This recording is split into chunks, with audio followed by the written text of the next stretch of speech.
Morning guys, Dave Canterbury with the Pathfinder School. Out here by the campfire making a decoction of dandelion root for our herbal series on Pathfinder TV. And while I'm waiting on everything to cool down, I thought I'd shoot another quick video. I've had a lot of guys ask me lately about my Haversack Kit. And I guess I've really never went over my Haversack Kit, but I carry a fairly standard set of gear in my Haversack all the time. Some things change in and out depending on what I'm doing in the woods, but as a general note, things don't change very much. So I'm going to go over what I have in this kit with you guys today, because it generally covers the things that I think I'm going to need if I get stuck out here overnight or something like that. So I thought we'd talk about that today. Stay with me and I'll get the camera moved in here close. Okay, so in the summertime, I'm out on a trek, a scout, looking for wild edibles, scouting an area where I've got to do something with one of the classes that's coming out here, whatever the case may be, just walking through the woods. I've generally got this kit. So let's talk about not only the kit of the haversack, but basically what's on my body, period.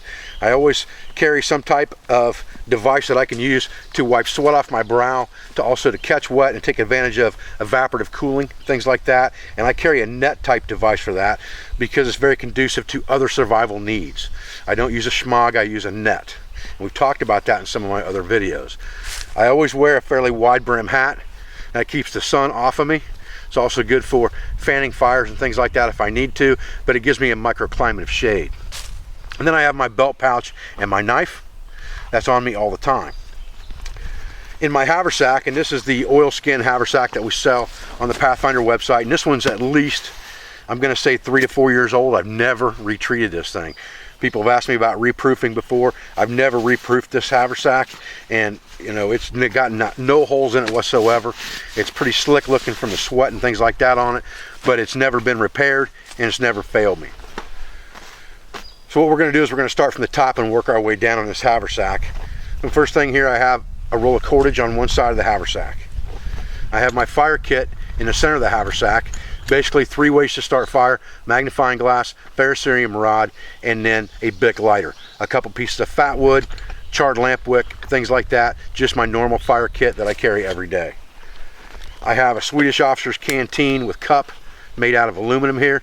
The flatness of this works out really well as just a small carry bottle to give me something not only that I can boil water, disinfect water in if I absolutely had to, but it also gives me something to carry water in so that I can carry a little bit of water in my haversack if I'm on a scout or a trek and not have to worry about that without having to carry a big water bottle of some kind, because it's fairly small. It's probably only 14 ounces. I have my normal char tin inside my bag as well. Just a piece of cotton cloth. Could be used for bandages, could be used for hygiene, personal hygiene. It could be used for lots of things to include char. I also carry a spare blade in my haversack, and this is a Jeff White trade knife in an 18th century belt sheath. I carry that on the side of my haversack just so I have a spare backup blade. And then in the bottom of this haversack, I have an oilcloth Tent Smith's watch coat rolled up, and you can see it rolls up to about the size and weight of a 32-ounce water bottle that's full of water. And generally I keep 3 or 4 pieces of fat wood rolled up inside that, and a little bit of cordage for wrapping it around my body if I need to. I've done videos on this oilskin watch coat before. If you go back and look at those videos, you'll see it. It's basically a full oilskin raincoat that's oversized to go over larger garments even in the wintertime, and it can also be used as an emergency shelter if needs be, and I'll do a video on that here shortly so you guys can see what that looks like. That gives me pretty much the 5 C's and then some with me all the time, because I have my cutting tools and I have a spare cutting tool. I have my combustion device in that I have my fire kit. I have a container that's made out of metal that I can put in the fire if I have to. I have cordage, and I have a cover element in my watch coat. So all of the things that I would absolutely need if I just got stuck somewhere overnight, I have.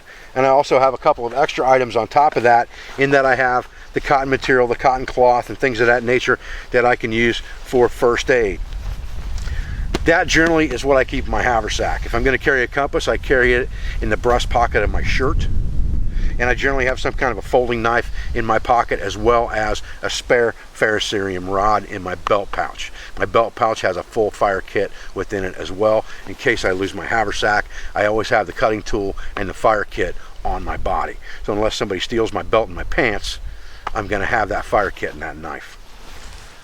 Okay guys, well that was just a quick look at what I carry on my haversack, basically, and on my person when I go out into the woods, whether it's just for enjoyment of a little walk or a scout, or whether it is to go out and do something specific in a woodland environment. Those are the things that I carry with me if I'm not carrying my full backpack, so that I have the emergency gear I need if I get stuck overnight somewhere, or even two. I can get along no problem with just the kit that's in that haversack. The 5 C's of survivability is really all that you need. If you need more than that, then you probably need more dirt time. I'm Dave Canterbury with the Pathfinder School. I really appreciate you joining me for this video today. I thank you for everything you do for our school, for our family, for our business, for all my instructors, sponsors, affiliates, and friends. And I'll be back with another video as soon as I can. Thanks, guys.